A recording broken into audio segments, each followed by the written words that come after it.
It's February 2nd, Sunday. Happy Sunday. Well, everybody's talking about the Luka and AD trade. It's probably the biggest trade I've seen because you have free agency moves. Um, you know, LeBron went to the Heat. I think KD just signed with them, right? It wasn't like a superstar player for a superstar player. And I would say Luka is definitely a couple tiers above AD in terms of trade value. But Mavericks, they just wanted to give him away. From the reports that we're reading, they don't want to give him a max contract next year. I don't know why. Some people are saying that they have issues with his, he's getting fat, really not showing up like how they wanted him, and they don't want to give him a max contract because of it. And maybe that's part of it. I know Mark Cuban, he's only a minority owner now. I feel like if he were still the majority owner, right, he should have no problem paying Luka. I don't know who bought the Mavs. Um, but from a business perspective, long term, I feel like it is definitely losing value. You're losing. As long as you have Luka on your team, your team's going to be on national games. And who knows, Kyrie might leave after a couple of seasons, and same thing with AD, right? But you can definitely build around Luka if you give him a super max. It's not like Luka wanted out. Um, so yeah, from what we're seeing right now, it seems like the reason is mainly from the Mavericks team perspective. They don't want to give Luka a max contract, a max extension next summer, and one of the biggest reasons is that they feel like Luka is not, he's not in shape, which is kind of true this year, right? So they want to treat, because this is a players' league now, and if this is how they want to treat Luka, that's totally fine. They just sent him away to LA. They got AD back, and then for the Lakers, if you look at the championship odds, Lakers kind of jumped a little bit from plus 4,000 to plus 2,000. It's still very, very low, but I think people talk about defensively, they're really, really bad, which could be true. But a lot of the times, defense is an effort thing, and LeBron is 40 years old. But if Luka can be the driving force, right, LeBron could spend more energy locking, right? So a couple other guys, and we'll see if they get a couple more pieces. I feel like the Lakers have a way better shot winning the chip than the Mavericks with this current roster. But we'll see. People think that Mavericks got better in the short term this year. I don't think so, to be honest. I think in the playoffs, you really need, like a really good floor general. Or you could have a super stacked team, yeah, that could help. Every guy on your team, just like the Celtics last year, but they were never really tested last year. Like in the playoffs, like having a floor general like LeBron, right, over an 8 KD. Like over the years, KD's numbers always look very good, but in the playoffs, right, you'd really need that floor general to make the right decision, right? Let's say you have 100 possessions, you got to make the right decision almost all the time. There's more value having a floor general. I don't know if Kyrie is like that. He doesn't have the size also. Kyrie, what he does really, really well is to give him the ball and let him cook. Maybe ideally cook the second or third best defender. But to have him run the offense, I don't know. He could be struggling a little bit. And AD, I mean, he's really good defensively, good offensively too, but he needs to be like the second. They're both Kyrie and AD. They're like they could definitely be the second best player on the championship team, but not the best player. Anyway, we're gonna talk about the Lakers a little bit. I guess the fantasy implications, some guys to pick up. Who knows? There could be another trade for both teams, and then that could change things up even more. The first one is the Atlanta Hawks. The first game is the Atlanta Hawks lost to the Pacers 127-132. Trey had just a crazy game. They still lost by 5 points. but 17 assists, 2 steals, and 34 points. I mean, he's responsible for over half of his team's points. It looks like, with Jalen Johnson out, I think you kind of have to take on more playmaking as well. Dyson Daniels, the man continues to be amazing. Only 1 steal here, but 23 points, 2 for 3 from the 3, right? 4 rebounds, 4 assists, pretty good.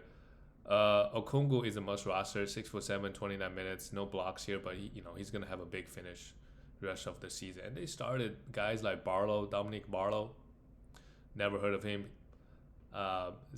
Ricochet, who had a decent game. Like, okay, he's gonna get more minutes, but I just don't know if he's a must roster.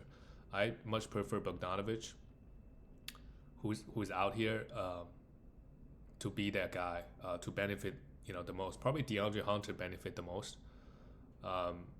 But Bogdanovic can also play make a little bit, so they could have him doing that with the second unit. That will help with his assists. For the Pacers, Tyrese Halliburton, 17 points, 9 assists, 2 steals and block. Not bad at all. Did a bit of everything. Andrew Nembhard, super efficient. Did his thing, 5 assists. Miles Turner had 15 points and no blocks with 2 threes. Pascal Siakam, another great one. 20 points, 9 rebounds, 5 assists, a steal and block. Benedict Bentham, I think at this point we could definitely drop him. Neesmith is back. Who knows? He might even get more minutes over him, right? If he fully ramps up. The next game is the Magic. Lost to the Jazz. The Magic, they're just not winning games. I feel like it's the same script every year. I don't know if return of Banchero is actually hurting them. But he was minus 17. 9 rebounds, 6 rebounds, 6 assists. He's just not good. Let's see. In category leagues, we know how bad his efficiencies are. So just be very careful when you draft this type of players. You got to think about punting multiple efficiency categories.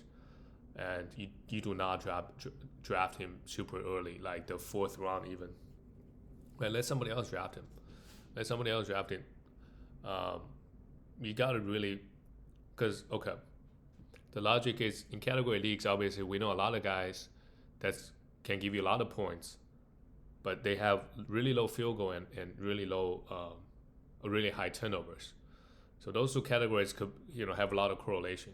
And then you have another guy like Banchero, who's shit at free throw, absolutely bad at free throw. How do you build a team around guys like that? So you got to punt free throws to begin with. So probably you want to have a Giannis, right? That means he's also pretty bad in field goal, 4 for 19, right? He has also high turnover. How can you build a team around him? Like if you can draft him really late, sure, like 7th round or 8th round, you get a lot of points, a lot of rebound, and a lot of assists, but the efficiency is really just cooked. Anyway, who knows? Maybe he improve next year. Gogo Badazi plays just 15 minutes. I think, now that Wendell Carter Jr. and now that all the guys are back, he's not playing 30 plus minutes, and he's not even in foul trouble. So I think it's perfectly fine if we just let him go. Anthony Black still get huge minutes with Jalen Suggs out. We could continue to stream him. He got good minutes here, and Cole Anthony, same thing. For the Jazz, okay, a lot of changes. I think Keontae George, I think it's okay to drop him. It's okay to drop him. I mean, it's not like he has crazy upside. We haven't seen it yet this year, right? He might go back playing 35 plus minutes or 30 minutes coming off the bench. But even that, I think he's barely. But Isaiah Collier is a guy that we could pick up. For sure. 6 assists and a steal here. Colin Sexton is getting some nice minutes. In the short term, if you can trade him, I would. Walker Kessler getting 33 minutes. That's pretty good. 15 rebounds, a steal and a block. 3 for 3 did his thing. And John Collins also played. Lauren Markkanen. 1 steal and 3 blocks, impressive. But this Jazz team, if you can, sell anybody. Even sell Walker Kessler, I would say. Let's assume if you can get equal value back, it just these guys they're gonna sit out. They're gonna miss a lot of games. The next one, the Denver Nuggets barely beat the Charlotte Hornets, 107-104.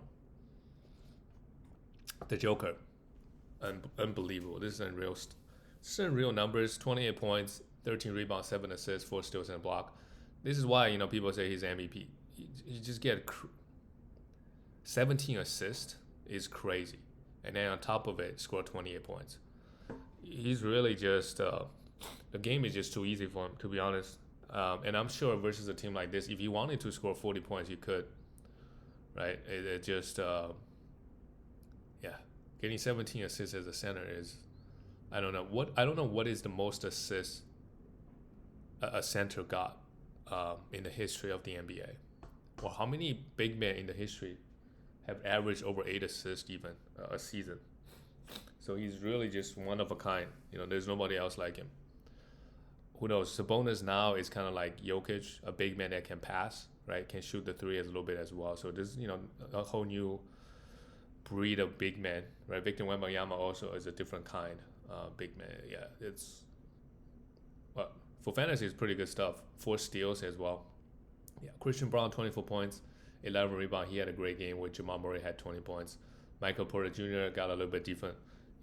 Couldn't hit a single three, play 40 minutes. So that's a little bit disappointing, but added 10 rebounds and 7 blocks, so that's fine. It just Denver has been struggling a little bit, even versus the bad Charlotte Hornets team. They barely escaped. For Charlotte Hornets, with everybody out, Micic is the guy, but he only got 15 minutes. So let's just keep him. He was a minus 24. Otherwise, I think he would got a few extra minutes. Nick Smith Jr. is somebody we could definitely have. He hit 5 threes here. Mark Williams, 15 rebounds and 3 blocks, even though he was a minus 19. This game is the Charlotte Hornet bench did all the work.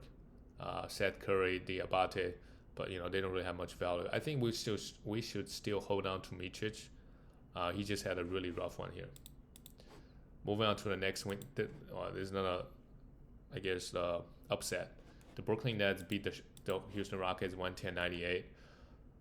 Claxton, he's just not getting big minutes. He's just not. 28 minutes here, only 5 rebounds, 2 blocks. Still okay, but he was a minus 2. While D'Lo, he played really well here, but they are not giving him big minutes. He had 3 threes, 3 assists, and 2 blocks, 18 points, really good. But they're not playing him 30 minutes. I don't know why. I don't think it's for health reasons. Maybe they just want to give some minutes to some of the young guys. Anyway, Cam Thomas is still out. But D'Lo remains to be a must roster. Keon Johnson, he gets over 30 minutes pretty much every single night. 9 rebounds and a block with 2 threes. He's definitely somebody we could have on our roster. Jalen Wilson, Zaire Williams, they're getting huge minutes, but from game to game, you just don't know. Like, they're streamers. They're not must rosters. And Ben Simmons, he's not a must roster. With D'Lo here, he only gets 24 minutes. So it's just not reliable. You could definitely stream him for some assist. But even if they have a back-to-back, he's going to be out for 1 game. So you got to check for his status before you stream him. For the Rockets, this is a bad loss. Jalen Green has been playing so well lately. Also, with Şengün out, I think his usage is going to go up a little bit. 29 points here, 3 threes. So he got his. Didn't really do much else. Amen Thompson really struggled here, but still, 10 rebounds, 7 assists, still in a block. They're giving him a lot of minutes. I hope they continue to give him, because he is better than I feel like. The Rockets at least have a better record with him than Jabari Smith Jr. So that's up for the coach. How they want to do things when Jabari Smith comes back. And Fred VanVleet, what's going on? Why did Fred VanVleet, did he get hurt? If he didn't get hurt and only played 16 minutes, that is not a good sign. Yeah, he got hurt. That's good. He's questionable, should be okay. If Fred VanVleet end up missing a couple more games, right? Tyrell Eason looks like he got more minutes. He's a streamer already. 12 points, 9 rebounds, and a block. Right, he gets you a lot of defensive stats. Moving on to the next one, the Wizards beat the Timberwolves 105-103. But, this game, they didn't have Julius Randle or Anthony Edwards. They thought they could rest both guys at the same time and still beat the Wizards. That's not the case here. Wizards got the win. Valanciunas had a good one, 13 points and 10 rebounds. Bila Coulibaly, a really good bounce-back game with 5 assists, 4 rebounds, 2 steals, and 2 blocks and 2 threes. Yeah, this is why Coulibaly, his game translates pretty well in fantasy, is because he can do everything. Right, 5 assists, 2 steals, and 2 blocks. Anytime a guard, right, can get you blocks, that's really valuable, because he's going to give you assists, right, some rebounds, and he's not a small guard, he's pretty big. Jordan Poole had a decent one, and he's still getting good minutes too. 4 threes, 19 points, while Kyle Kuzma went off with 5 threes and 31 points. Use this opportunity to sell him if you can to get any value back. Maybe add him in a 2-for-1 situation. He really just offer you points at this point, but also his minutes is inconsistent. He's super inefficient in so many categories, right? He ends up hurting you more than he helps you for sure. And we don't even know if he can average 17 points a game for the rest of the season. And with the current lineup the Wizards are running, Brogdon, Holmes, Carrington, right? If there's a back-to-back, we could stream them. Otherwise, I would not touch them. If they have a game every other day, no, I'm good. I will stream these guys if they have a back-to-back. For the Timberwolves, Naz Reid, he was supposed to go out, but he only played 20 minutes. I think he got hurt. So, Jaden McDaniels and Nicole Alexander-Walker both had a big game here. Especially Jaden McDaniels, 4 steals and block, 23 points and 12 rebounds and 3 threes, huge. Alexander-Walker didn't really shoot the ball well, 2 for 9 from 3, but still got 14 points. He's definitely somebody we could stream if Anthony Edwards continues to be out. I don't think it's anything serious. They just saw Wizards on the second night of a back-to-back. They're like, okay, we're not gonna play our guys, and we should probably still win, but they lost. Mike Conley hit 2 threes, 16 points and 5 threes. And Rudy had a big game as well, 2 steals and 2 blocks and 16 rebounds, but just not enough versus the worst team. The next one is Oklahoma City Thunder. This one really wasn't close, 142-110. De'Aaron Fox, we all know he wants to get traded. How crazy it would be if he ends up in... I don't know if the salary would even work out. But yeah, if he gets traded to the Lakers, 20 points, 4 rebounds, 4 assists, and a steal, 3 threes, just mediocre numbers. It's still good, but if you own De'Aaron Fox, you want him to get traded ASAP, for sure. You want him to be gone. Malik Monk is the winner if De'Aaron Fox does end up getting traded. Same thing with DeRozan. Right, he had 3 blocks here, 7 assists. That's a pretty good line, to be honest. Sabonis, he was a minus 30. They just got destroyed by OKC. That's why OKC is so great. They're number 1 defense in the NBA as well. They got so many good players. DeMar DeRozan, 7 for 8, 17 points. For OKC, SGA, 29 points, 9 assists, 2 blocks, 6 rebounds, pretty good. If you have to nitpick, he only hit 1 3, 1 for 6. But this year, he started taking a lot more threes. In Oklahoma City Thunder, they got so many good 3-point shooters on this team. Like Aaron Wiggins came up, he played 40 minutes here. Just out of nowhere, he scored 41 points, 6 for 14. Right, Kaysen Wallace is a pretty capable 3-and-D guy. You have Isaiah Joe, can come in and hit a lot of threes. And Lou Dort, obviously, he's not a great shooter, but also went 6 for 10 here. There's so many good 3-and-D guys here. And, with Jalen Williams out here, Aaron Wiggins got the start. So, okay, if Jalen Williams continues to be out, Aaron Wiggins is a guy we want to stream. Isaiah Hartenstein did his job, 15 rebounds, 6 assists, and 16 points. That's also very, very good. Oh, speaking of good fantasy player, Kendrick Williams, he's also very solid. If he gets 30 minutes, he's also somebody we should be streaming or rostering, right? Moving on to the next one, the Lakers. Yep.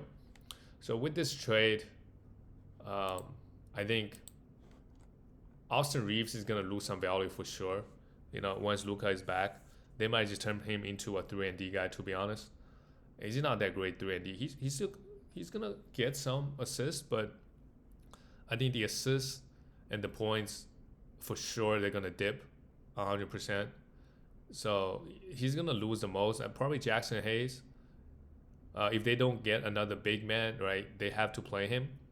Maybe they just go small a lot of the times as well. But, we should pick him up. 3 steals and block here. And LeBron, a big triple-double. LeBron still got it. I think Luka and LeBron, sure. LeBron can really pick his spot then. I think that's going to help LeBron. LeBron's numbers might dip, but I think in the long run, if they make a deep playoff run, It's gonna be good. I mean, they already have a bunch of 3 and D guys like Dorian Finney-Smith, Rui Hachimura, right? They traded away Max Christie, obviously. Like the lineup, I think people say their defense is their issue, right? You know, I don't know. It's more of an effort thing, to be honest. And we know Luka is kind of really bad on defense. It's just an effort thing a lot of the times. I think if LeBron and Luka can take some usage away from each other, they don't have to do everything on offense. Then their defense would improve. Then they can be locked in, right? Spend some effort on defense, and let's the other guy take some possessions off on offense. That's just my opinion. Defense a lot of times is really just the effort. Both guys got size, so it's not like they Trae Young. For the New York Knicks, they lost here. Jalen Brunson, 17 points, 7 assists. He has not been good. Karl Anthony Towns, he has not been good. Precious Chua outplayed him in a major way. 15 rebounds and a steal, 15 points. This is why if there's a back-to-back, Chua is a really good streaming option if you need some big man stats. Josh Hart went off a triple-double, 13 rebounds, 11 assists, and 2 steals. Like, Josh Hart is just amazing. And OG Anunoby, I think, sprained his ankle. So with him out, yeah, they would play Precious Achua a few more minutes. So I would go pick up Precious Achua as long as OG is out.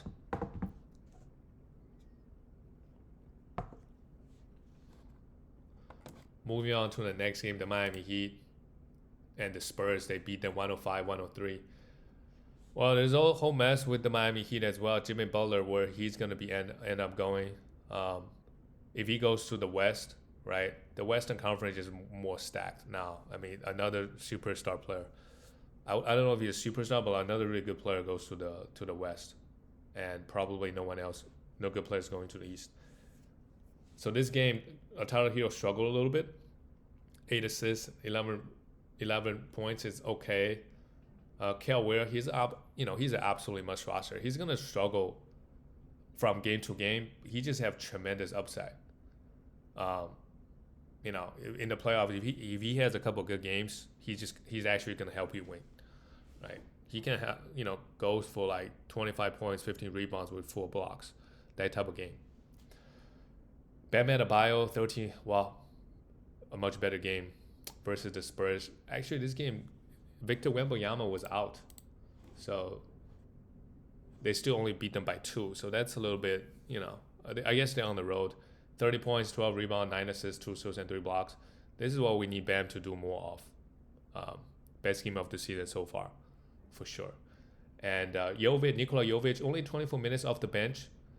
The guy just put up good numbers. 14 points, 3 threes, 5 for 10 from the field. Right, he's not a great free throw shooter, but it's okay. He's not gonna hurt you really. 7 rebounds, 4 assists, and 3 steals. He's an absolutely must roster. I hope they could give him more minutes. I think if he gets 33 minutes every single night, I think he's a top 50, 60 player in category leagues. Terry Rozier, he's under investigation for sports betting, illegal gambling. So he's still playing. So, yeah, we could definitely stream him for some guard stats. We look at the Spurs, no Victor Wembanyama. They started Charles Bassey. So, yeah, if Wembanyama is out, let's say we get to the end of the season, the Spurs are out of the playoffs. Bassey could be a guy that come in and contribute in a lot of categories, especially the defensive stats and 15 rebounds. Stephon Castle, continue to have him, I would say.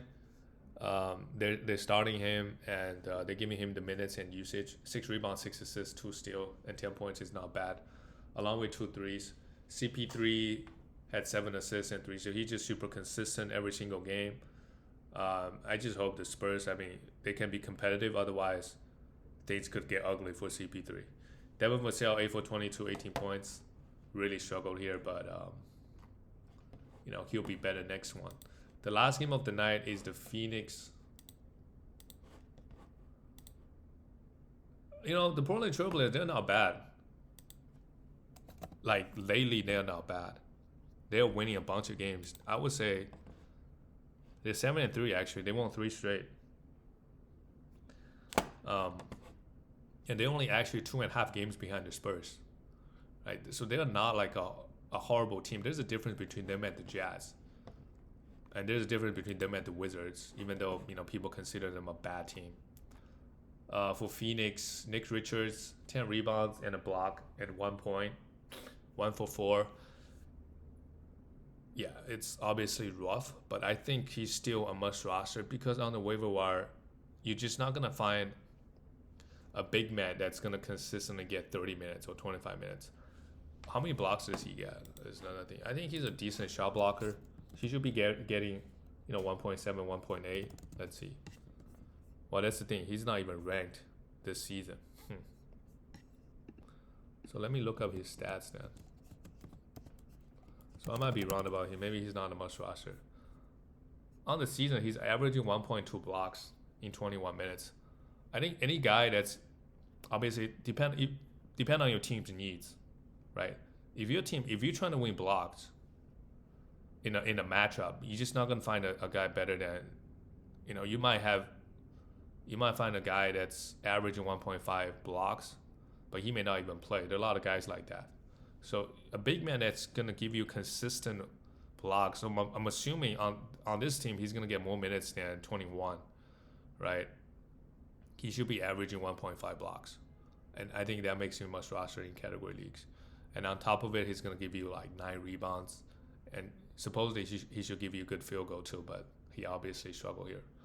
Devin Booker, another great one. Devin Booker has been amazing ever since Bradley Beal went to the bench. 37 points, 2 threes, while KD. Devin Booker is the number one option on this team. He is better than KD, in my opinion. And he's also younger. KD is more than okay. Like, look at this game. KD is not good. 22 points is fine. Didn't do anything else. Like, good efficiency. But Devin Booker, way better efficiency. 13 for 14 from the line, 11 for 18. So he's playing a lot better. Hopefully he just doesn't get injured. Bradley Beal, he's also waiting to get traded. Who knows? He could go to the Lakers. I don't know. I don't know if the salary is going to work out, but, who knows? A way crazier trade happened last night. So Bradley Beal to the Lakers is not even, it's not even big news at all, right? You also have Zach LaVine. A lot of like good players, they wanted out. So we are approaching the trade deadline. Who knows? Maybe, a team could make a pretty big trade and just turn everything around. Phoenix, given their current roster, they're not going to win. So I will be very aggressive trying things. Obviously, I'm going to keep AD and Book, but everybody else is tradable, for sure. For the Trailblazers, Jeremy Grant came back, played 33 minutes, had a okay game, 10, 20 points, and a 1-3, 9 for 9 from the line is really, really good. But for Portland, they just really got to figure out who they want to play. So here, Fernie Simons, he's been very up and down. This game is, I think it's good. 7 assists, still on the block with 1-3, 16 points. But he only played 29 minutes. Scoot Henderson only played 24. Still had, in my opinion, had a good game. He was a plus 31. 9 assists and 2 steals and 13 points. He's going to turn the ball over a lot. He had 0 turnover here, actually. 5 for 12 from the field. And then you have Shaedon Sharpe, only 25 minutes. Kamara still got 36. Danny Advia this game only got 22. They just got too many players when everybody's healthy.